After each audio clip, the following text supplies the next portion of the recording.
الحمد لله رب العالمين. الحمد لله كما ينبغي لجلال وجهه ولعظيم سلطانه. اللهم يا ربنا لك الحمد حتى ترضى، ولك الحمد بعد الرضا، ولك الحمد أبدا أبدا. وأشهد أن لا إله إلا الله وحده لا شريك له، صدق وعده ونصر عبده وأعز جنده وهزم الأحزاب وحده. وأشهد أن محمدًا عبده ورسوله وصفيه من خلقه وحبيبه، بلغ الرسالة وأدى الأمانة، نصح الأمة فكشف الله عز وجل به الأمة عن هذه الأمة، وجاهد في سبيله حتى أتاه اليقين. فاللهم صل على سيدنا محمد النبي الأمين وعلى أزواجه أمهات المؤمنين وعلى من اتبع سنته وقتفى أثره إلى يوم الدين وسلم تسليما كثيرا. وبعد أيها الإخوة الأحباب أحباب رسول الله صلى الله عليه وسلم، استقبلنا منذ سويعات قليلة عام هجري جديد. هذا العام الذي حينما يهيج علينا يذكرنا بذكرى عظيمة. هذه الذكرى التي غيرت مجرى التاريخ، ألا وهي هجرة رسول الله صلى الله عليه وسلم من مكة إلى المدينة. ومن المعلوم أن الحبيب المصطفى صلى الله عليه وسلم أمرنا أن نقتدي به وأن نهتدي به في ذكراه. ففي رمضان مثلا يكثر الناس من الجود والكرم، يكثر الناس من قراءة القرآن ومن القيام. لماذا؟ اقتداء برسول الله صلى الله عليه وسلم. في شهر شوال يصوم المسلمون 6 أيام بعد رمضان من شهر شوال. لماذا يصوم المسلمون هؤلاء الأيام ال6؟ لا يفعلون ذلك إلا اقتداء برسول الله صلى الله عليه وسلم. في العشر الأوائل من ذي الحجة يكثر الناس من العمل الصالح في هذه الأيام. لماذا؟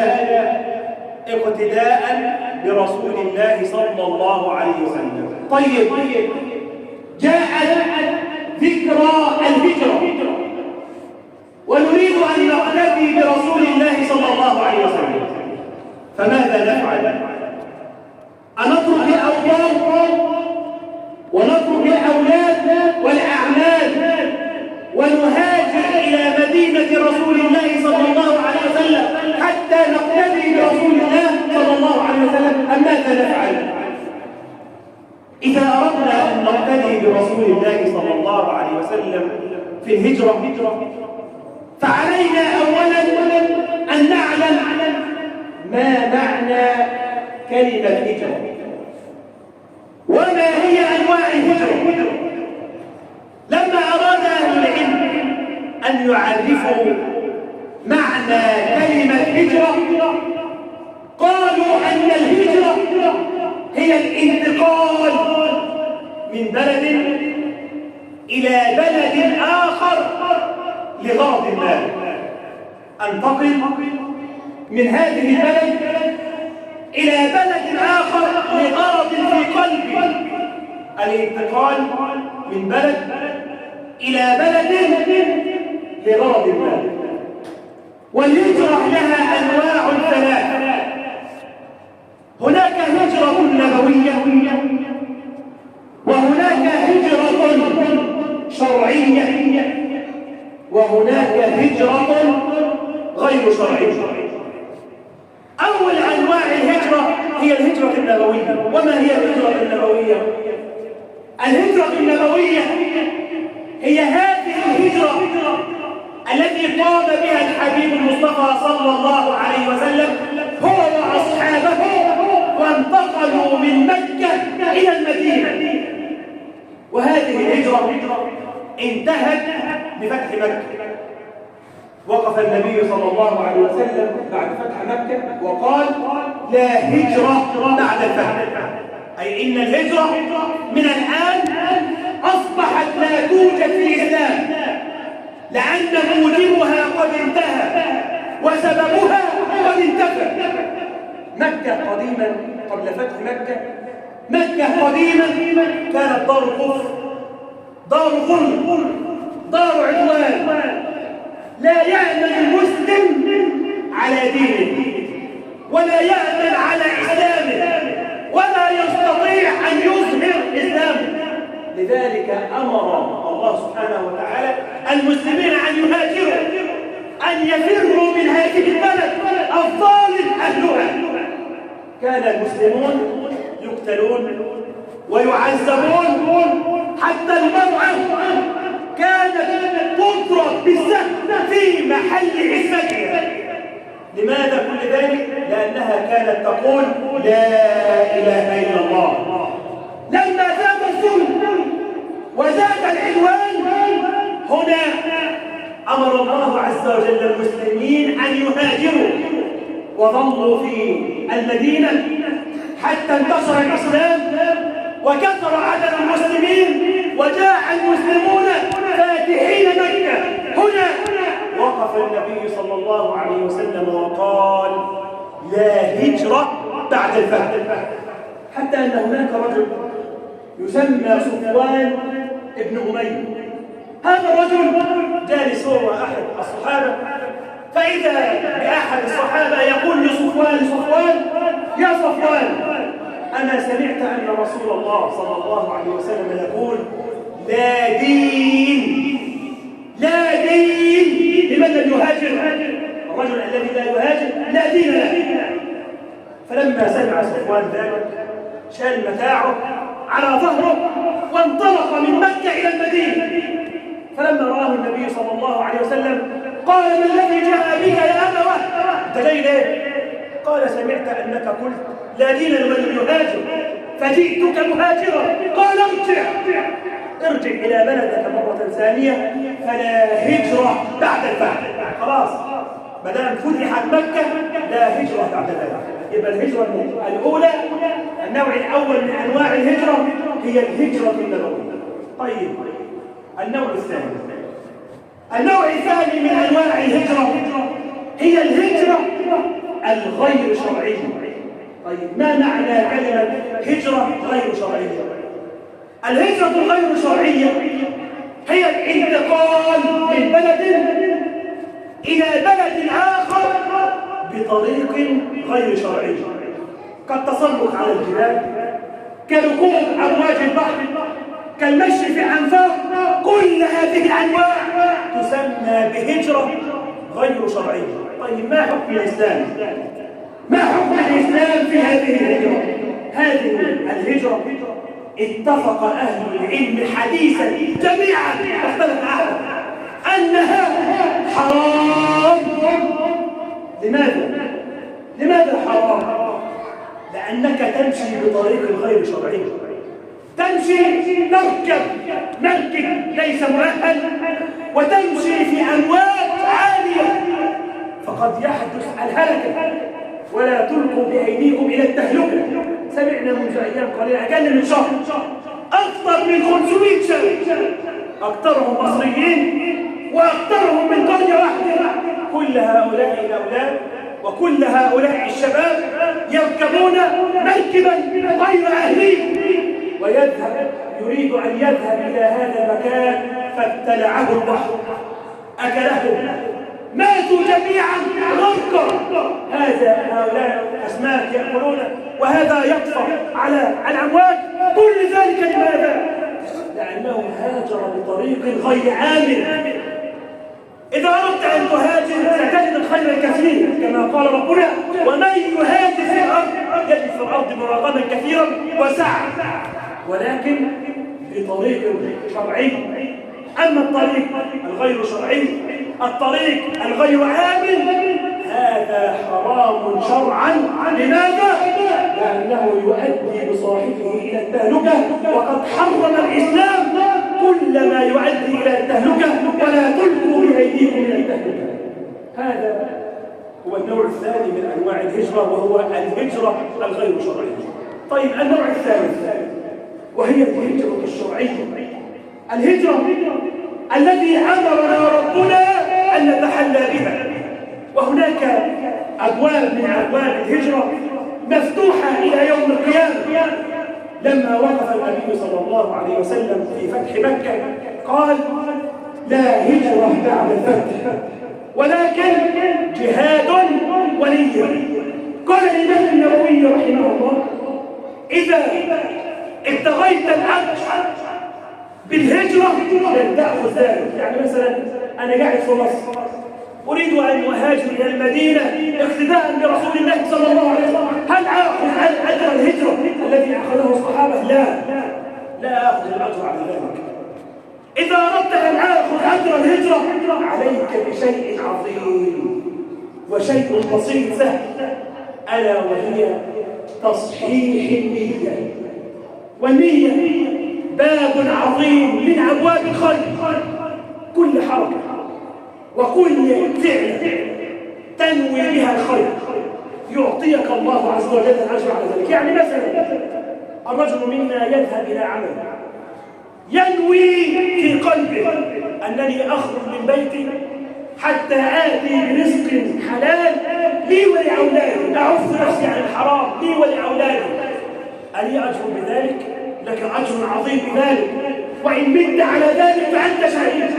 الطالب الذي يذهب إلى جامعته أو إلى مدرسته يبتغي بذلك أنه يرفع الجهل عن نفسه ويكون عالما ينفع أهله وينفع دينه ومجتمعه، هو بذلك له أجر عظيم. يا أخي، أنت لو مشيت في الشارع ورأيت رجل وسلمت عليه وابتسمت له بنية صادقة، ما تبتسملهوش وتضحك له وقلبك مليان غل وقلبك مليان حسد ليه، لا، انت بتقابله بنية صادقة وبقلب مبهج.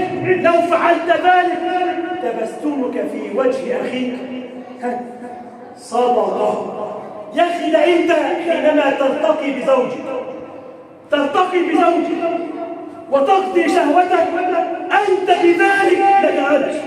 لما قال النبي صلى الله عليه وسلم: وفي بضع أحدكم صدقة، قالوا: أيقضي أحدنا شهوته وله أجر؟ قال: أرأيت إن وضعها في حرام؟ هو لو زنى ولو عمل الحاجات الحرام عليه وزر؟ قال: نعم. قال: كذلك إن وضعها في حلال فهو له أجر، كذلك كل الحياة. يعني أنت لو ماشي في الشارع كده ولقيت طوب حجر فنزلت ورفعت هذا الطريق لله ابتغاء وجه الله سبحانه وتعالى، لو فعلت ذلك لك أجر. إن وضعت شوية مية قدام بيتك حتى يشرب الناس هذا الماء لك في ذلك أجر. حينما تصل رحمك، حينما ترى جائعا فتطعمه، حينما ترى مكروبا فتفك عنه كربته، حينما ترى جارا في محنة فتزيل عنه هذه المحنة. كل مناحي الحياة إن أخلصت النية لله أعطاك الله عز وجل الأجر. لذلك الواحد فينا يأتي يوم القيامة وصحيفته نية، الرجل صحيح النية صاحب القلب الطيب الطاهر الذي لا يحمل غلا ولا حقدا لأحد، هذا الرجل حسن النية يأتي يوم القيامة وصحيفته نية مليئة بالحسنات مع أنه لم يفعل شيء. يعني مكتوب في صحيفته أنه حج واعتمر وأنه جاهد وأنه تصدق وأنه فعل كذا وكذا مع أنه لم يفعل وما عملش حاجة. طيب كيف وجدت هذه الأشياء؟ وجدت بنية صادقة. لذلك قال النبي صلى الله عليه وسلم إنما الدنيا لأربعة نفر، أنا وأنت واحد منهم، أنا وأنت واحد منهم. الرجل الأول رجل آتاه الله مال وعلم، عنده فلوس، ورجل صحيح النية فهو يتقي الله في هذا المال، يصل فيه رحمه ويعلم أن لله عز وجل حقا في هذا المال. هذا الرجل أفضل رجل. طيب الرجل الثاني بقى اللي يهمني رجل لم يؤته الله عز وجل مال، معهوش فلوس، لم يؤته الله مال، ولكن آتاه الله عز وجل نية طاهرة، نية صادقة، يقول لو أن معي مال لعملت به بعمل فلان الصالح. أنا والله لو معايا فلوس هحج كل سنة، أنا لو معايا فلوس هبني مساجد، أنا لو معايا فلوس هطعم الجوعى، أنا لو معايا فلوس هعمل كذا وكذا. هذا الرجل لم يفعل شيء ولكنه حسن النية. يقول النبي صلى الله عليه وسلم فهو بنيته وأجرهما سواء، وأجرهما سواء. فالنية باب عظيم.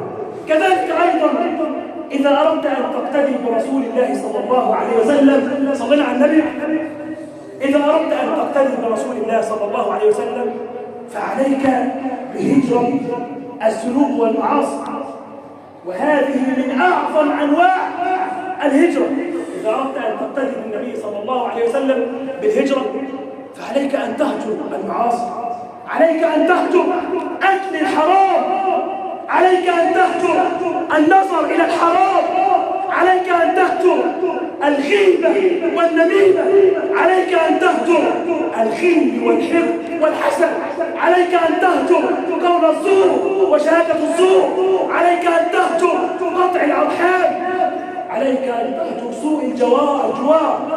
يبقى إذا أردت أن تكون من المهاجرين أن تقتدي برسول الله صلى الله عليه وسلم في ذكرى الهجرة أن تهجر كل ما يغضب الله. وقف النبي صلى الله عليه وسلم مع أصحابه يسألهم سؤال، قال لهم أتدرون من هو المسلم؟ قالوا من المسلم يا رسول الله؟ قال المسلم من سلم المسلمون من لسانه ويده. أتدرون من هو المهاجر؟ قالوا ومن هو المهاجر يا رسول الله؟ قال المهاجر من هجر ما نهى الله عنه. يبقى إذا أردت أن تكون من المهاجرين فاهجر كل ما نهاك الله عز وجل عنه. جاءت امرأة تسمى أم أنس إلى النبي صلى الله عليه وسلم فقال له يا رسول الله أوصني. قال اهجر. قال اهجر ماذا؟ قال اهجر المعاصي فإنها أعظم الهجرة. اهجر المعاصي فإنها أعظم الهجرة، وحافظي على الصلاة فإنها أعظم جهاد، وأكثري من ذكر الله. وقف النبي صلى الله عليه وسلم على جبل عرفة فقال أيها المسلمون، المسلم من سلم المسلمون من لسانه ويده، والمهاجر من هجر الذنوب والمعاصي. فإذا أردنا أن نقتدي برسول الله صلى الله عليه وسلم في ذكرى هذه في ذكرى هجرة رسول الله صلى الله عليه وسلم فعلينا أن نقتدي بهذه الأشياء. أقول قولي هذا واستغفر الله.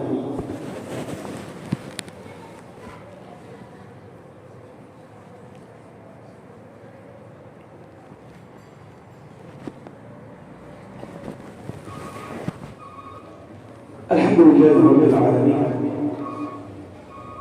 والعاقبة للمتقين ولا عدوان إلا على الظالمين، وأشهد أن لا إله إلا الله ولي الصالحين، وأشهد أن محمدا عبده ورسوله الصادق الوعد الأمين. اللهم صل على سيدنا محمد النبي الأمين وعلى أزواجه أمهات المؤمنين وعلى من اتبع سنته واقتفى أثره إلى يوم الدين وسلم تسليما كثيرا.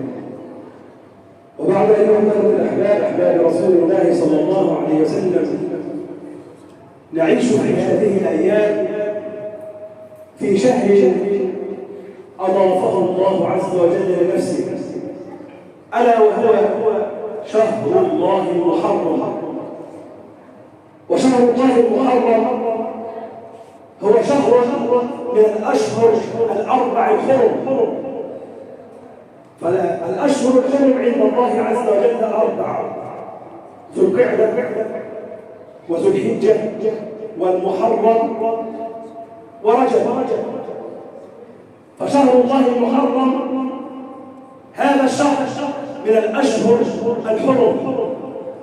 كان النبي صلى الله عليه وسلم يكثر من الصيام فيه، حتى سئل عن أفضل الصيام بعد الفريضة وأفضل الصلاة بعد الفريضة، فقال النبي صلى الله عليه وسلم: أفضل الصلاة بعد الفريضة في جوف الليل، وأفضل الصيام بعد صيام شهر رمضان هو صيام شهر الله المحرم.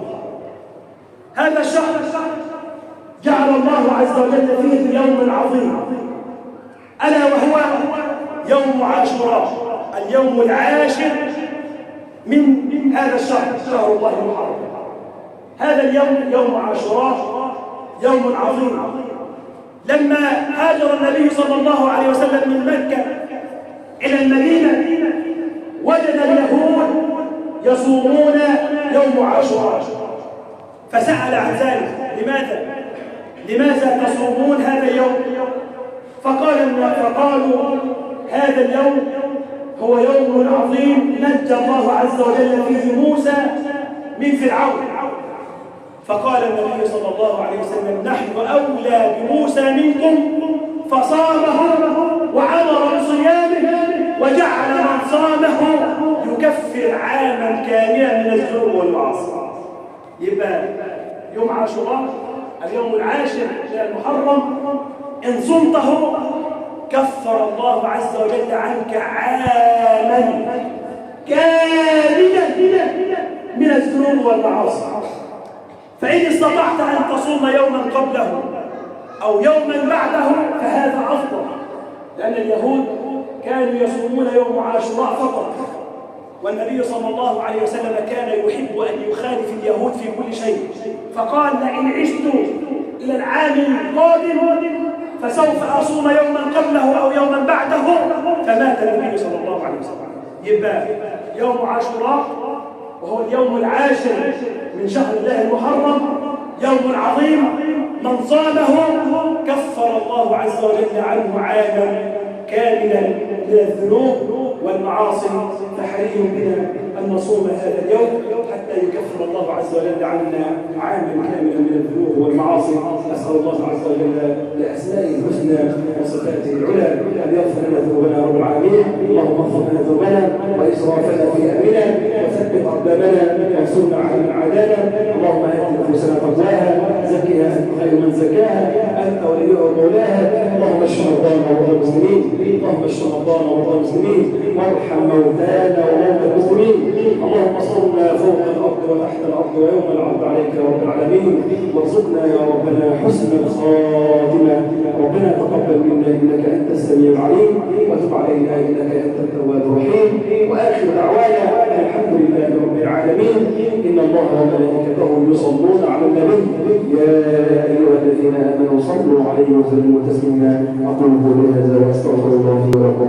الله أكبر.